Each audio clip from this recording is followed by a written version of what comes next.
Buenos días, ingeniero. Buenos días, compañeros. Yo les voy a explicar sobre el teorema de Bayes, teorema de probabilidad total y condicional, además de las probabilidades a priori y a posteriori. Mi nombre es Gabriela Teipa. ¿Qué es la probabilidad condicional? Es aquella en la forma en la que cambia la probabilidad de un suceso A cuando se sabe que otro suceso B ha ocurrido. Es decir, se diría la probabilidad de A sabiendo que está condicionada a B. Entonces se da la formulita que sabemos que la probabilidad de A y B sobre un espacio de la probabilidad de B. Aquí tenemos un ejemplo para que se entienda de mejor manera esta probabilidad condicional.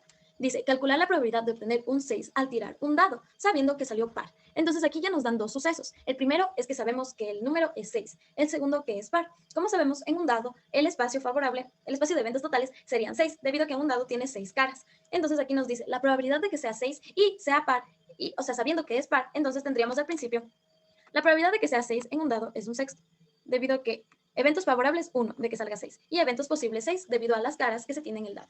Y por otro lado tenemos a pares. Eventos favorables serían 3, debido a que tenemos 2, 4 y 6, sobre eventos posibles que serían 6, quedándonos así un tercio. Por otro lado, tenemos el teorema de Bayes. ¿Qué es este teorema? Es utilizado para calcular la probabilidad de un suceso teniendo una información de antemano sobre dicho suceso. Además, se dice que este teorema de Bayes es el inverso al teorema de la probabilidad total. Como podemos ver aquí en este lado, nos dice que la probabilidad de A sub 1 condicionada a B es igual a la probabilidad de A sub 1 por la probabilidad de B condicionada de A sub 1 sobre la probabilidad de B. Como podemos ver aquí, ya nos da que A sub 1 es una probabilidad a priori y la probabilidad de A sub 1 condicionada de B es una probabilidad a posteriori. Es decir, que aquí ya se toman en cuenta dichos términos. ¿Pero qué es esto? Una probabilidad a priori es aquella que parte antes de efectuar un experimento, que puede arrojar nueva información sobre dicha probabilidad para obtener luego la probabilidad revisada o a posteriori. ¿Qué es esto? La probabilidad a posteriori es la probabilidad donde se calcula algo con base en datos que ya se conocen después de un proceso o experimento.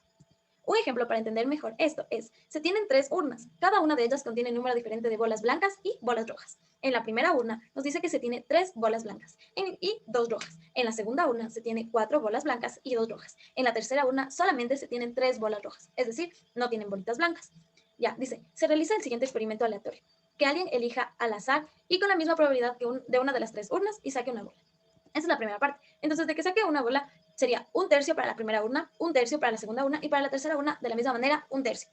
Pero a posteriori nos dice que sea de una de las urnas y además le vamos a poner que nos pida una bola blanca.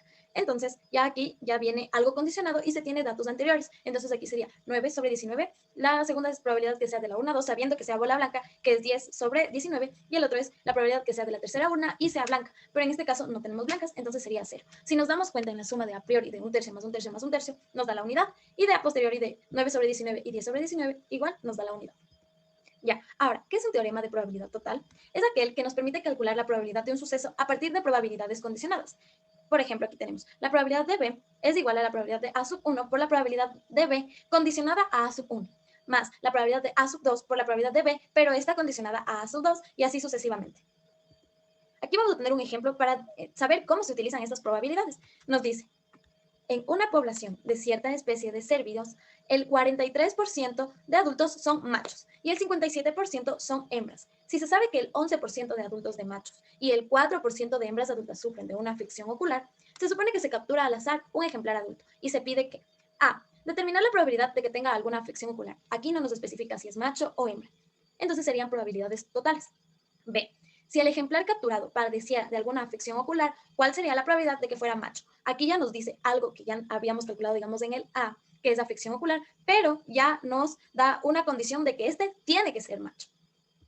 Entonces, para aquí, sabemos aquí una cosa, o es macho o es hembra, pero no pueden ser ambos al mismo tiempo. Entonces el espacio está partido en machos y hembras. Entonces vamos a poner A sub 1 machos y A sub 2 hembras. Entonces la probabilidad de A sub 1 ya nos dice que es del 43%, que significaría 43 sobre 100. Y en decimales 0.43. De la misma manera, de la probabilidad de A sub 2 nos dice que las hembras son el 57%.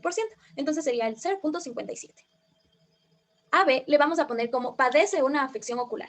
Ya nos dice aquí que es del 11%, entonces equivaldría a la probabilidad de que padeciera una afección ocular, sabiendo que este es macho, o sea, condicionado a que sea macho, es del 0.11, porque ya nos da el enunciado. De la misma manera, ¿cuál será la probabilidad de que este tenga una afección ocular, sabiendo que este sea hembra? Ya nos dice que es del 4%, entonces la probabilidad sería del 0.04. Ya, con esto, como les dije, el literal A, vamos a ocupar el teorema de la probabilidad total. debido a que nos pide determinar la probabilidad de que tenga alguna afección ocular. Entonces, ya habíamos determinado que B padece una afección ocular. Entonces, la probabilidad sería la probabilidad de que padeciera una afección, sabiendo que es macho, por la probabilidad de que sea macho, más la probabilidad de que padezca una afección ocular, sabiendo que es hembra, por la probabilidad de que sea hembra. Entonces, todos estos datos ya habíamos sacado, simplemente reemplazamos. Y nos queda así como resultado a 0,0701.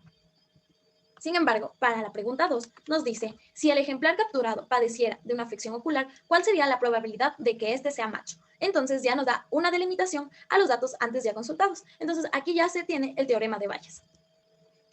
¿Qué sería? La probabilidad de A sub 1, es decir, la probabilidad de que sea macho, y sabiendo que tiene una afección ocular, o sea, condicionado a B, es igual a la probabilidad de que sea macho y tenga una afección ocular. Es decir, aquí tenemos una intersección sobre la probabilidad de que tenga una afección ocular. Sin embargo, aquí vamos a hacer unos cambios para que se nos haga más fácil resolver. Entonces, la probabilidad de que tenga una afección ocular y sea macho es igual a la probabilidad de que tenga una afección ocular y sea macho sobre la probabilidad de que sea macho. Como vemos, este numerito está dividiendo, perdón, y pasaría a multiplicar, quedándonos así la probabilidad de B sujeto a que sea macho por la probabilidad de que sea macho, quedándonos aquí la probabilidad de B intersección de que sea macho. Como sabemos, existe una ley conmutativa, es decir, esto es igual a esto. Y como tenemos una igualdad, podemos en vez de escribir esta ecuación, escribirla de acá. Quedándonos así de la siguiente manera. Es la probabilidad de B sujeto a que sea macho por la probabilidad de que sea macho sobre la probabilidad de que padeciera una afección ocular. Sin embargo, estos datos igual ya lo habíamos resuelto y la probabilidad de que tenga una afección ocular lo calculamos en el literal A. Es por ello que la probabilidad de que tenga una afección ocular y sea macho es igual al 0,6748. Espero que con este ejemplo y las explicaciones anteriores les haya quedado claro este tema. Gracias por su atención.